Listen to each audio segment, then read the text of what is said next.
You can take a swing at my ego. You can make a run for my crowd. Even if it's only your people, you ain't gonna take us down. You can hang your evil right us. You can drop your bombs on the ground. Even if you still make me nervous, you ain't gonna take us down.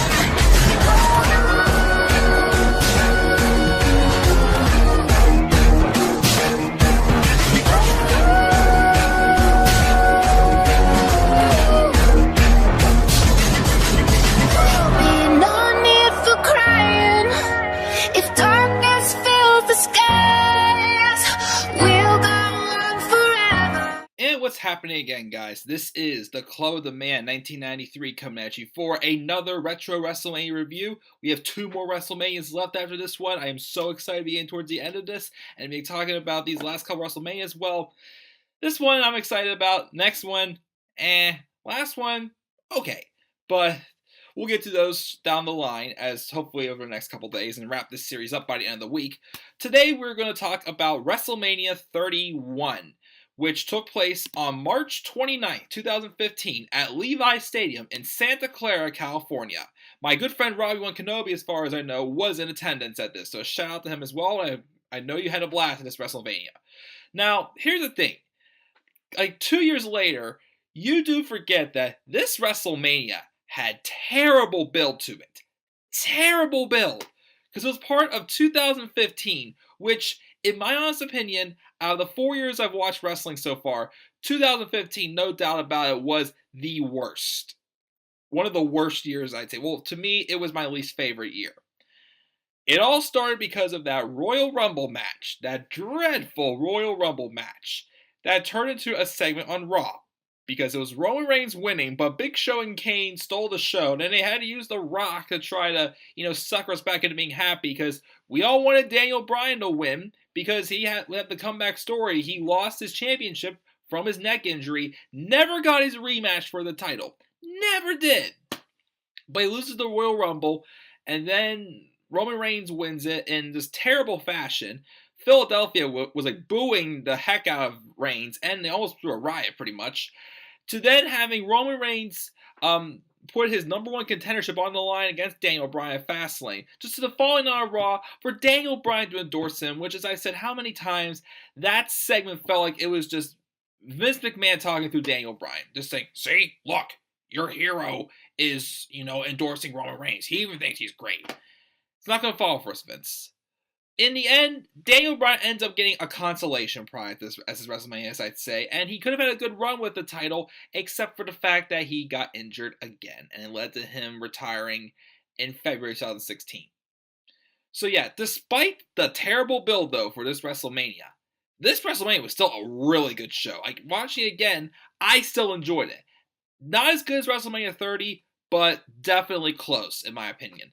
This was another fun WrestleMania to watch. So let's get right into it. I know we had 2 matches on the pre-show. I think we did have a fatal 4-way for the tag team championships. I believe it was Tyson Kidd and Cesaro who were the champions taking on the Usos, the New Day, right before they did that good heel turn that got the New Day on track. Because before this, they were just a bunch of clowns. And I believe Los Matadores. I don't need to talk about them, but I think I saw the match. Tyson Kidd was all retained. I think from what I heard, it was a good match, though. So if I ever decide to go back and watch pre-shows someday, I'll definitely check that match out. I do remember watching the Andre the Giant Memorial Battle Royal. Not as good as the one at WrestleMania 30. WrestleMania 30's Battle Royal was the best one. This one missed a huge opportunity. I think Ryback was the favorite to win this one, but he got eliminated halfway through the match. But the story about this match was, this was during a time where The Miz had just got off his tag team championship run with Damien Mizdow. Yes, remember Damien Sandow when he was Damien Mizdow? He got over big time with that Mizdow gimmick. It wasn't supposed to help him get over, but it worked. And people loved him. And then, The Miz had just been using Mizdow just to get all the fame that he was getting. And then it went as far as him, what was I saying now? Oh yeah, it went as far as Mizdow becoming his personal assistant, and at the Andre the Giant, where it came down to Big Show, Mizdow, and Miz. Mizdow eliminated the Miz to finally, he's had enough. He eliminated him. Mizdow should have won this. But no, they had him just be thrown out by the Big Show like so easily. It's like he was about to try to suplex Big Show over the ropes, but Big Show was just he picked him up and just pushed him off the ropes. And Big Show, who had turned heel at Survivor Series that year, I hated that heel run. I hated Big Show as a heel. That's how Big Show wins. And in hindsight, 2020, yes, Big Show's probably due to win Andre the Giant Royal Battle Royal, but not this way, especially for Damien Mizdow. That was his moment right there. Mizdow would go on to have a feud with The Miz. Didn't make pay-per-view, but he would have a match for the Miz brand. He'd lose a match. They try to make him Damien Sandow again. He had that really great, heartfelt promo on Raw. The crowd just loved him. They wanted Mizdow to be a top star, but no, they gave him the Macho Mandow gimmick and Curtis Axel turned to Axelmania and made the Mega Powers 2.0. That barely lasted because that's when Hulk Hogan was fired from WWE for his backstage roles, and they had to drop the whole thing, and Damien Sandow became a joke. He was released in 2016. Waste of talent. But yeah, I gotta get that off my chest. Big Show won the Andre the Giant. Don't really care. Let's get into this main show, though, which was awesome. We opened up with the first of 2 years in a row we did this, the Intercontinental Championship ladder match. It was Daniel Bryan taking on the champion, Bad News Barrett. Ladies and gentlemen, I'm afraid I've got some bad news. I miss Wade Barrett, especially the Bad News gimmick. Hated the King Barrett gimmick. Hated it. They should. Well, I was glad he went King of the Ring, but they did nothing with him afterwards, except for setting him up for. We'll talk about that team next year. But yeah, Bad News Barrett, Dolph Ziggler, Stardust, Cody Rhodes actually, Luke Harper, Dean Ambrose, and R-Truth. This was around the time where I started to hate R-Truth. Like, I really couldn't stand that whole gimmick they gave him where he, would walk in, he walked into the Royal Rumble thinking it was a ladder match. Or he announced a slamming for Diva of the Year in 2014 was it 2015 at the end of the year, I think it was.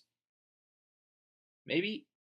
I can't remember. It was 2015 or 2014. One or two. It was around the same time where they had that air in the Emmys or whatever it was, where they announced the wrong person. And R-Truth announced as Paige as the winner. He's like, oh, I'm sorry, I messed up. It's actually Nikki Bella. And of course, that time with the heat Nikki Bella got, especially from me, I was pissed. And that was the year where I just solidified my strong dislike for R-Truth. Why was he in this match? I don't know. The build for this match was just this whole hot potato thing. Intercontinental title being tossed around, making Barrett already looked like a joke. This is where they started, trying to slowly drop the bad news thing because that was over, but they couldn't have that. They tried BNZ for like a week. That was terrible. And then he was King Barrett. They did nothing with him afterwards. He was released this year around the same time as Sandow was. Weird build, but again, the match was a great ladder match. There was some scary bumps in this though, as Luke Harper doing like a jackknife powerbomb or whatever, similar to Kevin Nash's finishing maneuver. Speaking of which, he was up to the Hall of Fame this year. Into the ladder. I thought it broke Dean Ambrose in half, but it led them to having a series of street fights, including the Chicago street fight they had at Extreme Rules, which was pretty cool. They got into a car, drove away, came back, and were still fighting. There was that. Daniel Bryan, though, wins the Intercontinental Championship, become a Grand Slam champion after, him and Ziggler had a little bit a little bit of a war going on in this match as well. They're both baby faces, but they were rumored to have a match at this WrestleMania. But they got this. I'm fine with it. This was kind of WWE's way of saying, hey, you're clearing up your pain. We know we want Daniel Bryan.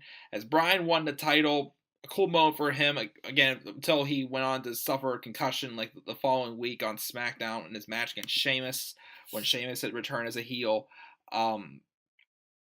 Crap. But backstage, then we had Daniel Bryan being congratulated by Pat Patterson, Rowdy Roddy Piper, Ricky the Dragon Steamboat, Ric Flair, Bret Hart, and then even Ron Simmons came by as they're all doing, yes, yes, yes. Ron Simmons comes by and goes, damn! this was a good moment for Daniel Bryan. And unfortunately, it was his last WrestleMania, as his concussion came by, and he revealed his history of concussions afterwards, and a couple of post concussion seizures he suffered also. So unfortunately, he had to retire. Again, one of the saddest days as a wrestling fan for me, since I was a huge fan of Daniel Bryan. Still am, of course, but I was glad Daniel Bryan got this one more moment at WrestleMania, winning the Intercontinental Championship and becoming a Grand Slam champion. And then we had this match. It was Seth Rollins, Mr. Money in the Bank, taking on Randy Orton. As we all know, last year the Shield broke up. Seth Rollins became the poster boy of the Authority at around the time where Orton was, but then Rollins slowly pretty much took over his position, and he Orton was supposed to be involved in the movie Condemned 2, I think it was. They wrote him off the show when Orton turned face, but he came back at Fastlane, was going after Rollins, but then they talked him back into coming back to the Authority, and then he pretty much was waiting for his moment to, where it was just him and Rollins. He could just literally give Rollins everything he deserves. And I was there tonight because that was happened at the main event. I think it was the March 9th Raw that year. It was the main event in Pittsburgh. Roman Reigns taking on Randy Orton and Seth Rollins in a 2-1 handicap match.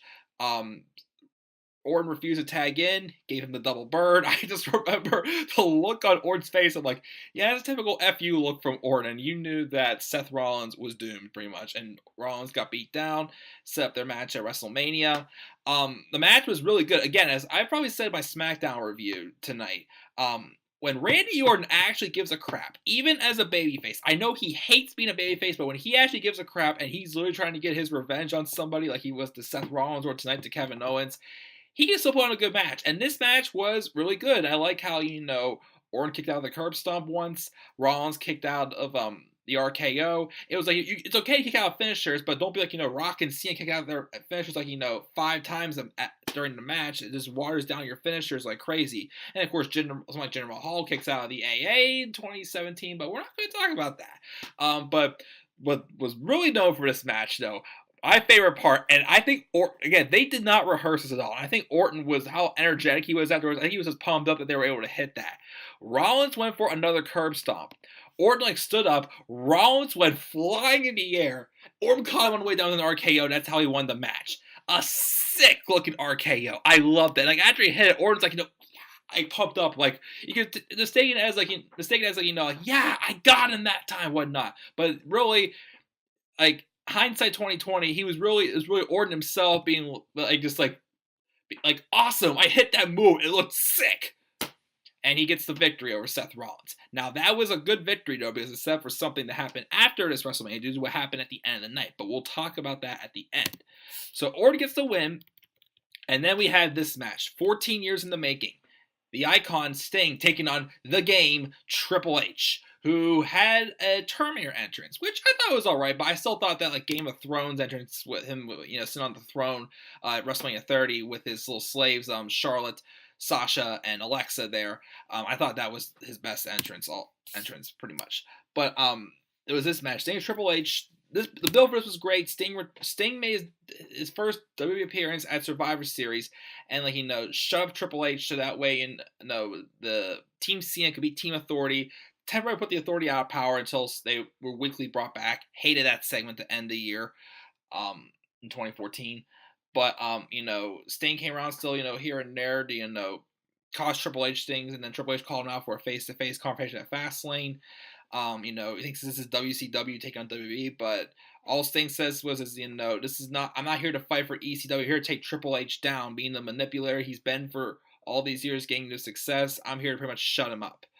So, the match they had, I will be real, I do remember enjoying this match a little bit more than I did the second time the first time I watched it. The second time, it was still a good match, but I don't think I enjoyed it quite as much as I did the first time. What I love about this match, where this match really picked up, was whenever D-Generation X came out during the match. It was the New Age Outlaws and X-Pac. They came out and tried beating down on Sting. But then, right when it looked like Triple H was going to get the victory over Sting, the NWO came out, which was Kevin Nash, Scott Hall, formerly known as Razor Ramon, and Hollywood Hulk Hogan. What you gonna do, brother? Came out to pretty much beat down DX and, save, Sting from being, one-upped. And then Sting did have Triple H in the Scorpion Deathlock. I always mixed up. The Deathlock, I believe, is like a sharpshooter looking submission, and his finisher, regular finisher, is a Scorpion Death Drop. But then HBK comes out of nowhere and super kicks Sting, but that didn't work out. And then it went into war with the weapons, with the sledgehammer from Triple H. Sting had the bat, and Sting broke the sledgehammer like in half with the bat. The only thing that was bad about this match is the finish. Triple H just picked up like the broken end of the sledgehammer, hit Sting in the face, and that was it. Sting lost. Sting only had 3 matches in the WWE. This match, and then he was in a feud with Seth Rollins for Night of Champions for the WWE Championship. Well, the WWE World Heavyweight Championship. I can't talk right now. They had a tag match on Raw. It was Rollins and the Big Show, or Rollins and Kane, one of the two, taking on Cena and Sting. So, Sting got the pinfall victory there, but then he suffered a back injury during their match at Night of Champions, and he lost that, and then he had to retire because of that injury. So that's pretty much Vince saying screw you to another WCW person, and Triple H didn't need to win this match. He had nothing to gain from it. Sting needed to win more, so his time was very limited in WWE. Whatever, though. Again, the match was still good. I love the the interactions from DX and the NWO, but after the match, this had been broken character. This had been just, Paul Levesque himself, Triple H, just showing respect to Sting. I can't remember what his first name is. Just congratulating him on having this moment, being on WrestleMania and whatnot after 14 years of this being 14 years in the making. One of the only guys from WCW not to step into a WWE ring until then. So that had to have been broken character because of what happened later on that night. But still, it was a good match. I enjoyed it. We then had a Divas tag team match. It was Paige and AJ Lee taking on the Bella Twins. This was the year where, Nikki Bella had her longest reign Diva title reign, which to me does not exist anymore, because to me, combined with her Divas title reign and her Raw Women's Championship title reign, Charlotte should be the longest reigning women's champion, period. That whole Divas champion long thing by Nikki Bella should be wiped out, because this is around the time where Nikki Bella should have dropped the title. I feel she should have dropped it to Naomi after Naomi turned heel after WrestleMania. Although I heard rumors have it that it was supposed to be AJ Lee being the one who turned heel instead of Naomi, but AJ Lee retired. So then, but that's happened there. But I would have liked this match to have been for the championship, even if it was like a fatal 4 or a tag team match, but the title was on the line or something like that. It was just a regular tag team match. Again, just Nikki Bella barely defended that championship the last couple months. And that's why I couldn't stand this title reign, because we knew it was just to spite AJ Lee because of CM Punk walking out. But again, despite that, the match was still decent for the most part. Paige got most of the offense, and AJ was knocked out for most of it. But AJ was the one who got, the winning submission with the Black Widow. I love that Black Widow submission. Got Nikki Bella at the tap out. So again, that could have led to the heel turn by AJ Lee. Even if they had AJ and Paige, it would have been the roles reversed from how it was in 2014. But yeah, that was a feud again that should have had a lot more to it than it did, besides just regular women's matches. Again, they could have had a Hell in a Cell match in 2014 instead of John Cena and Randy Orton. Just my opinion, but nope. But whatever. AJ and Paige win. Again, decent tag match. Then we had the United States Championship match. It was Rusev and John Cena. What can I really say? The entrances were good. Are in America and Russia, but like last year with Bray Wyatt, this is where the undefeated Rusev, was getting buried by Cena. As Rusev did beat Cena at Fastlane, but he had a low blow and the ref wasn't looking. He got him to pass out to his accolade submission during Reign Undefeated. The match was decent until I didn't like the ending though. How they just abruptly Rusev got pushed into Lana and he fell right back in for the AA, and that was it. It felt like it was just abrupt. It's yep, it happened. No big dramatic ending to me, in my opinion. It was Cena won the U.S. title. Now, despite him having 2 more matches against Rusev and turning Rusev into a completely broken man, one of the best things about 2015 was definitely the U.S. Open Challenge by John Cena. Cena had a great run with that U.S. Championship. Had a good match against guys like, Barrett, Ambrose, Ziggler, Neville. One of my favorite ones, Cesaro. And even his feud with Kevin Owens. Kevin Owens beating him clean at Elimination Chamber despite losing to him at Money in the Bank and tapping out to him at Battleground. But Owens did recover from that. But still, especially guys like, Cesaro, like I said before, or Barrett, Neville, Ambrose, Ziggler, a couple other guys. Cena had a lot of good matches in that US Open Challenge. And that's exactly what I'm hoping Roman Reigns does with the Intercontinental Championship currently. Make those belts feel prestige with the Open Challenges. But again, despite that, still wasn't happy that, Rusev lost this match, and then he would go on to just become a broken man, pretty much. That was that. Oh, we had this segment, though. We had Triple H and Stephanie coming out there first, announcing the attendance and saying all this was done because of them, just raving about them. Triple H was raving about how he beat Sting earlier that night, whatnot, even though, again, he broke character, just, shows a sign of respect to Sting for, this accomplishment or whatever. But, of course, then him and Stephanie go to start making out in the ring because it's their ring and we're their people, like they own them. And I will not forget, right before this happened, my one friend said, I just found something online saying that a certain somebody has just arrived at Levi Stadium. I'm like, no way, it's not true.